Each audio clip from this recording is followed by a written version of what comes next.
Chapter 10. Crack in the World. It started as a wishful dream, something she knew would never come to pass. Then, as time went on, Akira noticed that she just couldn't get the idea out of her head. She vaguely remembered having an experience like this before. It felt like centuries ago, but she had obsessed over a man once. Her thoughts consumed, just like they were now. And it was happening again. No matter how hard she tried, Akira's mind kept drifting back to the massive stack of scientific papers in her bedroom and the incredible implications of their contents. Every night before she went to sleep, Akira flipped through several pages of Doctor Weir's research. By day, she reluctantly engaged with her family, withdrawn and silent. She barely paid attention to their efforts to help XCOM build the terraforming engine. It just wasn't important anymore. The smallest seed of an idea was planted somewhere deep in Akira's mind, and, given time, it grew into a plan. At first, this plan was nothing more than an impossible pipe dream, but with each page Akira read, her crazy idea seemed more and more plausible. But then, she discovered chaos theory. That was when everything changed. September 27th, 2060. The Colony, Kansas. 2 weeks after the expedition to Site X, Akira was deep into her crash course in time travel theory. She was spending her morning at the cafeteria in XCOM HQ, but her food was getting cold. Akira was engrossed in one of Dr. Weir's papers about chaos theory, and was just barely starting to understand the concept of the butterfly effect when a commotion reached her ears. Large numbers of people were getting up to leave all at the same time, murmuring and muttering to one another as a rumor spread through the room like a wildfire.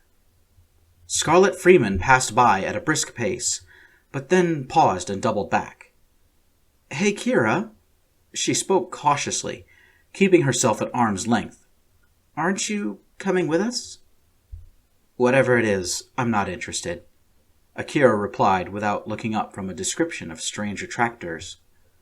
Scarlett looked down at Akira's research and let out a weak chuckle. "It looks like you're going to be reading until lunchtime," Scarlett said. "Are you sure you don't want to take a break?" "Time is an illusion," Akira quipped.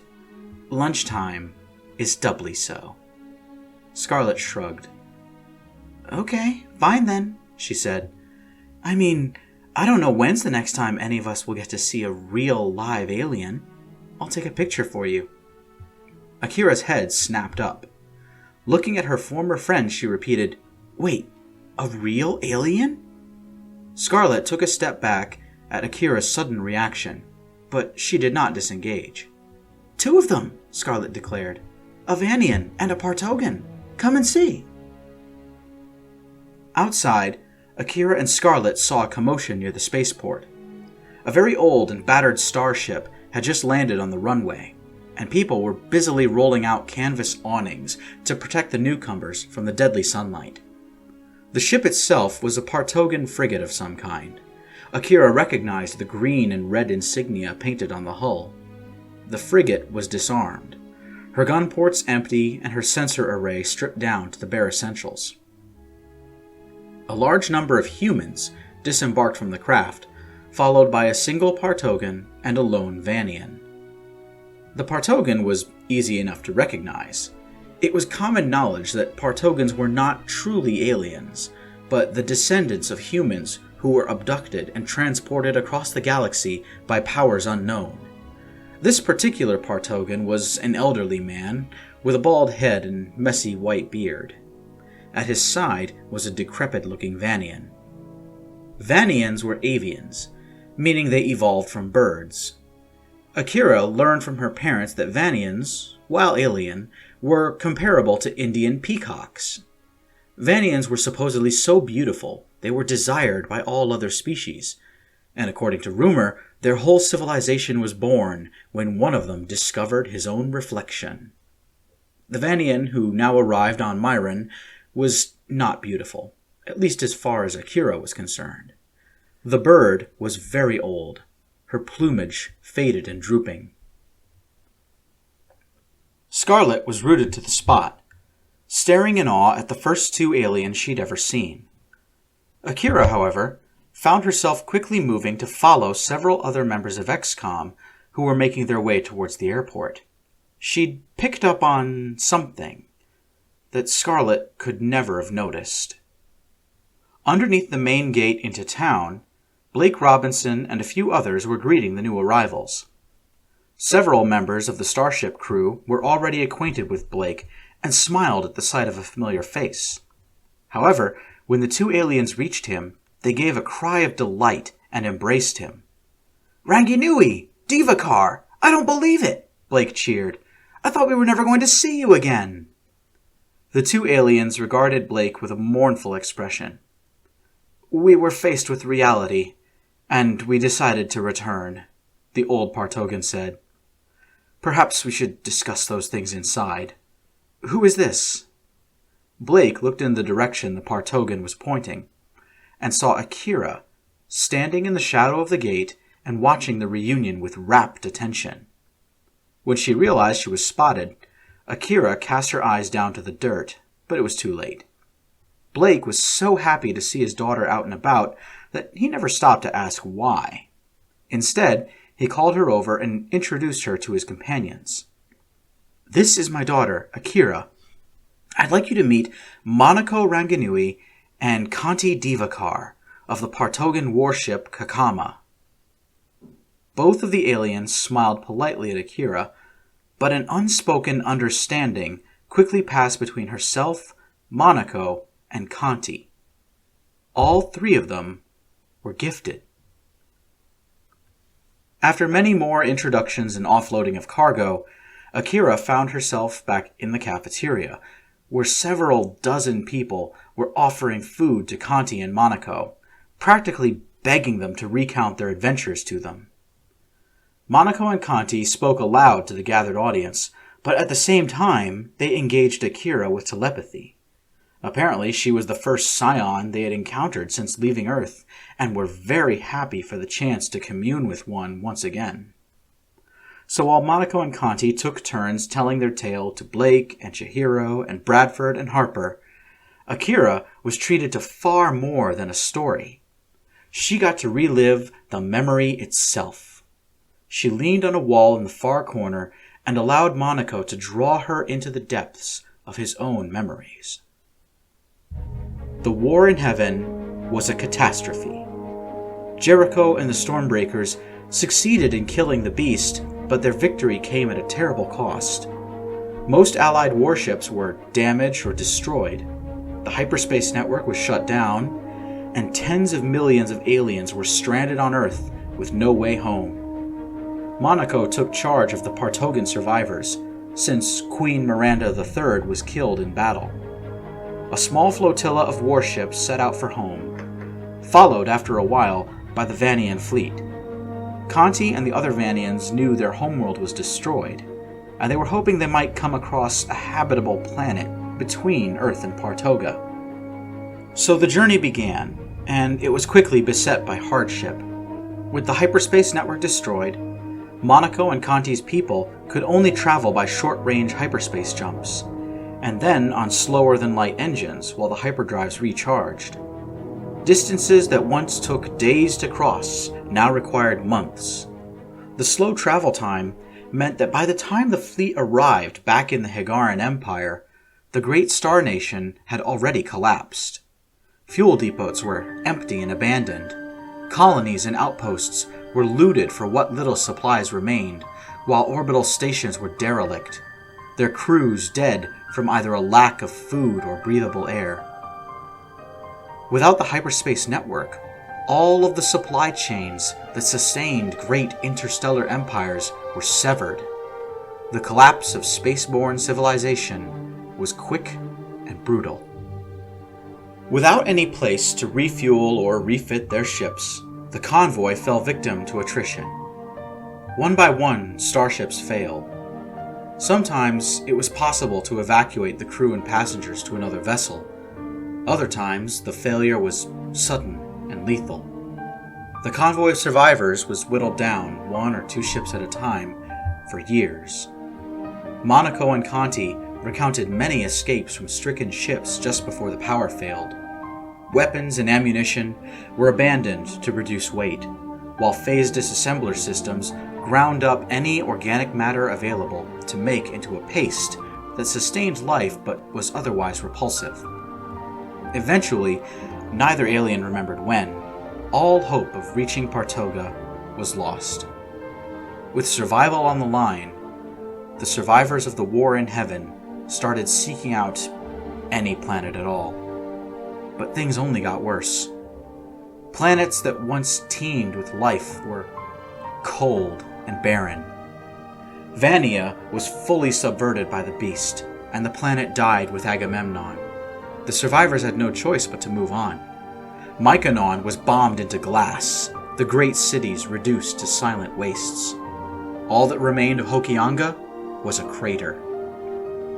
The remaining leaders tried to come up with a plan. The fleet was a small fraction of its original size. Most ships were damaged or breaking down, and only the hardiest of survivors were still alive. Someone floated the idea to dock all of the remaining ships together to make a ramshackle habitat station. Others argued the fleet should press on to Partoga.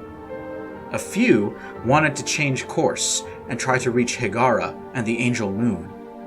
In the end, the schism was too great. The fleet broke up, and the few remaining survivors went their own way, attempting to do whatever they thought had the best chance of success.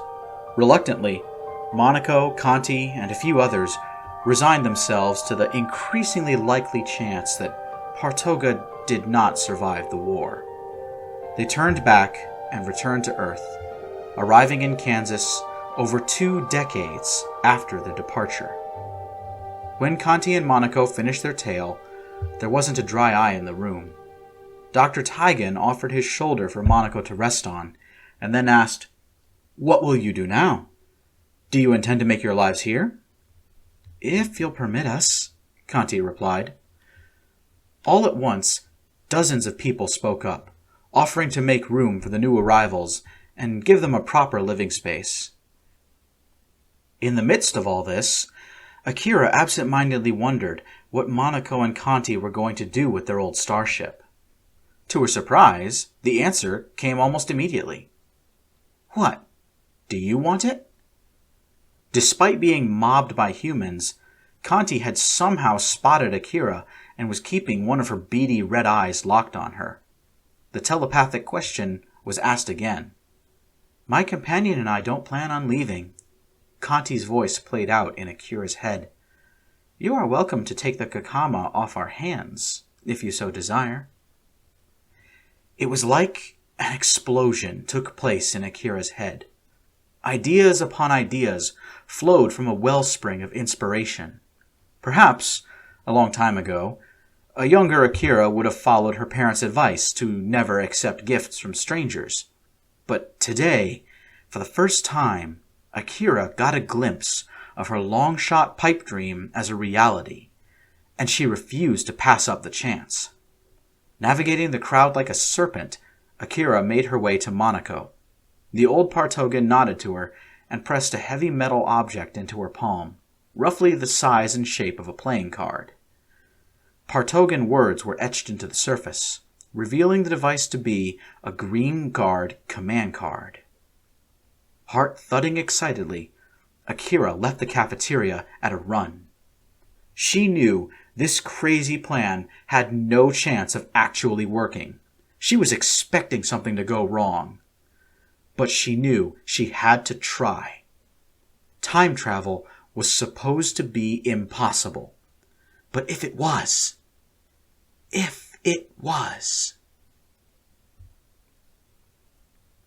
After about 2 hours of searching, Julian and Scarlett found Akira.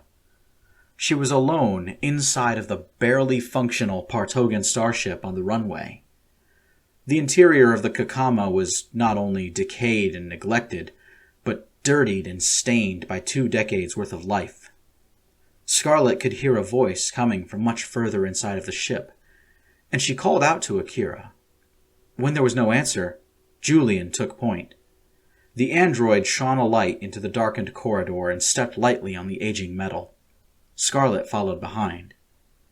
They found Akira standing by herself in a reinforced chamber, deep within the old frigate. A machine, unlike anything Scarlet had ever seen before, occupied the center of the room. A metal sphere, roughly the size of an average kitchen sink, was suspended in the center of the contraption by scaffolding.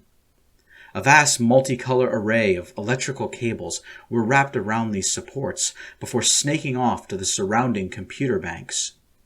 A Partogan command card was sticking out of one of these terminals, which was lit up and running.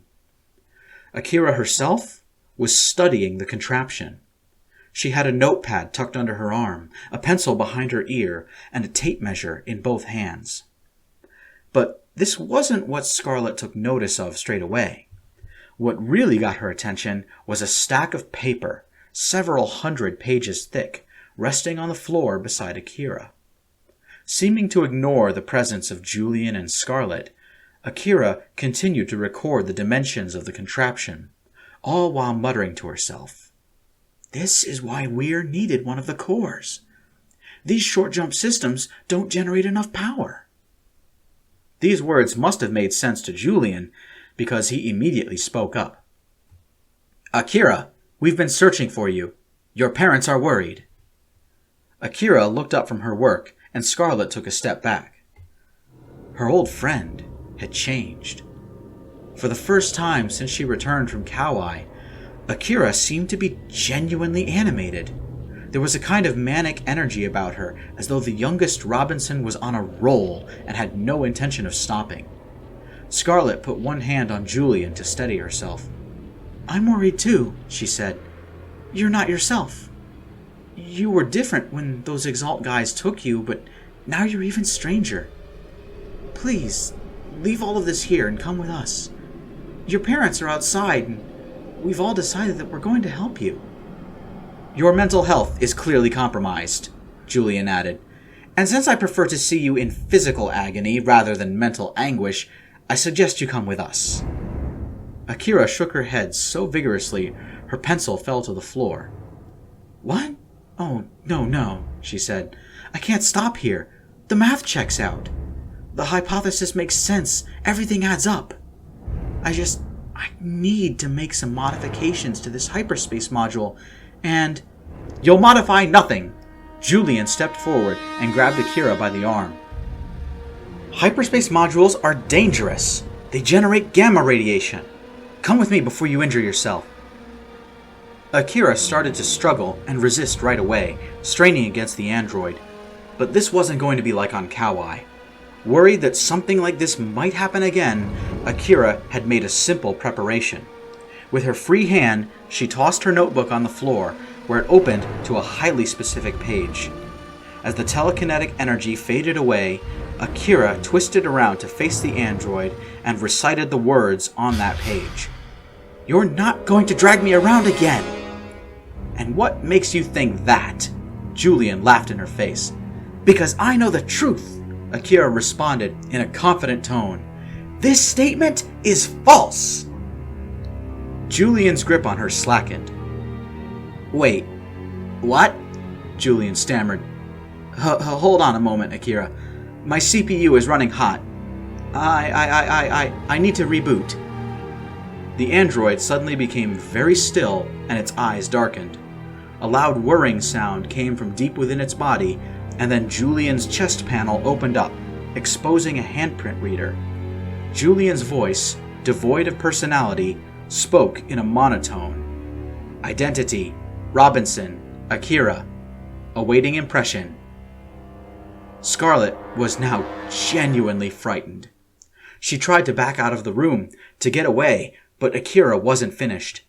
She sprang away from Julian and blocked the door. Scarlet tried to push her way past, but Akira held her ground and kept her former best friend trapped in the hyperspace module.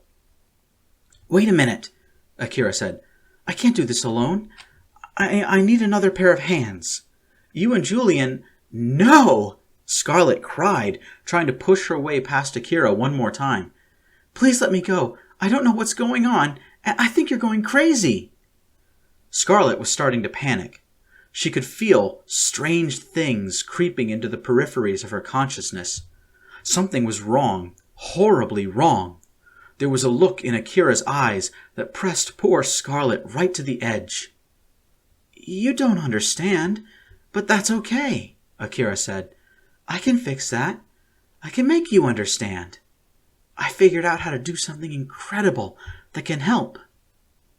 Scarlet had run out of room. She'd backed all the way into a corner, and Akira now had her trapped. The darkness and the very walls themselves seemed to be creeping in from all sides, as Scarlet felt Akira's hands touching the side of her head. The last thing Scarlet thought of was just how cold Akira's fingertips felt. At the last moment, before her mind went blank, Scarlet screamed, "Help! Help me!" Outside, on the runway, no screams were heard. The starship was too big, and Scarlet too deep in the interior. Underneath an awning, Blake, Chihiro, and Asuna all looked at their watches expectantly. Finally, Chihiro groaned. "It's been too long. I'm going in there." Asuna stepped in the way, shaking her head. "This was your idea." Asuna relayed her words in sign language. "You need to give my sister's friend more time." Blake was skeptical. "Chi, are you really sure Akira's closed off her mind? There's no way in." Chihiro nodded. "She's locked up her mind more securely than the chosen strongholds. I can't get in." Blake sighed. "Well, then we wait," he said. "Akira's friend will have a better chance at figuring out if she's okay than any of us." So the trio waited outside of the ruined starship for a few more minutes. Finally, one of the hatches swung open, and 3 people descended the boarding ramp. Akira and Scarlet were chatting with one another excitedly, while Julian brought up the rear. Blake and Chihiro both let out little cries of joy when they saw their daughter talking to her old friend in a cordial way. It made them feel just a little better about the situation. The pair of teenagers waved to the Robinson parents, and Scarlet jogged over to them, smiling in a strange way no one had ever seen before. "Akira was so happy to see me," Scarlet declared in a floaty, dreamlike voice. "I think things are finally getting back to the way they were. Mom, Dad, Scarlet and I are working on a project in there." Akira launched into an explanation without preamble. "Is it okay if I invite a few other people to help? As long as we don't get in the way of the terraforming project, you know?" The Robinson parents hesitated for a moment, looked at one another, and then said, "Well, okay. We're happy to see you're working with friends again on something productive." As Scarlet and Akira departed, heading for the tenement building, Blake pulled Asuna and Chihiro aside. He waited until Akira was far away, beyond earshot, and then he said, "Hold on, ladies. Now, it's been a long time since the war, so I might be mistaken, but did that feel like psionic manipulation to either of you?" Their faces grim, Chihiro and Asuna both nodded. October 26th, 2060. Ruins of XCOM Headquarters, 2015 era, Manhattan, Kansas. Autumn was arriving, and so was the date for Akira's first experiment. For the past month, she had aggressively mined the wellspring of ideas that plagued her dreams. Dr. Weir's research was now pinned and pasted all over Akira's bedroom, but she wasn't there tonight. After a stressful flight, in which Akira feared the Kakama would come apart at any second, Akira, Julian, and Scarlet had succeeded in moving the rickety old starship to a new location. Here in what was once Fort Riley is a round hill with a concrete bunker embedded in one side. The hill itself was unremarkable, but the grounds around it were flat and devoid of any plants larger than a weed, the perfect place to observe and experiment. Or perhaps observe some people. Nearly a lifetime of warfare had taught Blake and Chihiro how to move undetected at night. So, despite their advancing years, they were still able to use the darkness to their advantage. Their daughter was expecting them to be at another XCOM meeting tonight. With a pair of binoculars, a telescope, and a parabolic listening device, the couple settled in for an activity they never thought they would have to do. They were going to spy on their own daughter. The past month was, to put it bluntly, alarming. Not only was Akira's behavior starting to become suspicious, but the behavior of people around her was putting most of XCOM on edge. Anybody who spent long amounts of time with Akira became deeply invested in her secret project. When questioned or pressed, no information was divulged, and always for the same reason. There's a high chance that all of this will come to nothing, so there's no point in getting people's hopes up unless this actually works. Perhaps it was their experience with the Advent Coalition, but something was causing Blake and Chihiro to be highly suspicious. Something was wrong, and they just couldn't put their fingers on it. As the clock ticked past midnight, the boarding ramp extended to the ground, and 5 people descended. Blake and Chihiro recognized Akira, Scarlett, and Julian on sight. There were 3 others with them. Inez Vasquez, as well as 2 of the former prisoners who were rescued from Kauai Island. Ingrid Siajotso took Pascal Etienne by the hand and led him off the ship. Akira and her friends conversed for several minutes. From their safe distance, Blake and Chihiro eavesdropped on them with the parabolic sensor. They picked up a few words and phrases, but no complete sentences. That was until Akira declared, "It's time! Everyone synchronize watches!" And then, to Blake and Chihiro's confusion, Akira and her human companions started walking towards the bunker, while Julian the android turned around and reboarded the ship. The very last thing Blake heard his daughter say before she disappeared into the bunker was, "I think we've worked out all the kinks this time. When that reactor hits 88 cycles per second, we're gonna see some serious shit." Then they were gone. The bunker door closed. Blake could only assume they were watching the test from some kind of safe location. Chihiro kept her eyes on the elderly starship. For about 15 minutes, absolutely nothing happened. Chihiro relaxed and started to say the words, "Well, maybe it's a dud." That was when the whole world seemed to turn upside down and all order was abolished. A crack split the earth, filled with yellow lights so brilliant that it danced into the night sky as though the northern lights had just crashed down to earth. The crack in the world grew wide and chaotic as something hot and furious rose up and enveloped the Kakama. The aging warship tumbled and fell into the golden crevasse, vanishing from the earth entirely. Then, as suddenly as it appeared, the crack in the world fell dark and closed itself. The whole occurrence took less than a second. And the Kakama was gone. As soon as this chaotic anomaly subsided, Blake and Chihiro felt their parental instincts kick in. They wanted nothing but to make sure their daughter was okay. Leaving their eavesdropping equipment behind, the couple ran towards the bunker, crying out Akira's name. The door swung open before they got to it. Akira and her companions emerged, their emotions ranging from joyful to ecstatic. "It worked!" Pascal Etienne cheered. "It finally worked!" "I still can't believe it," Inez Vasquez panted. "Dr. Tigan's going to go loco when we tell him." "Hey, Kira, are those your parents?" Scarlett interjected. Before Akira could say anything, Blake and Chihiro had reached the group and seized their daughter. In a show of just how much things had changed in the past month, Akira did not try to fight them off, but she did resist their sudden show of affection. "Are you okay?" were the first words out of Chihiro's mouth. "We saw the whole thing." "Some kind of anomaly." Blake addressed his words to everyone. "It just swallowed that old starship.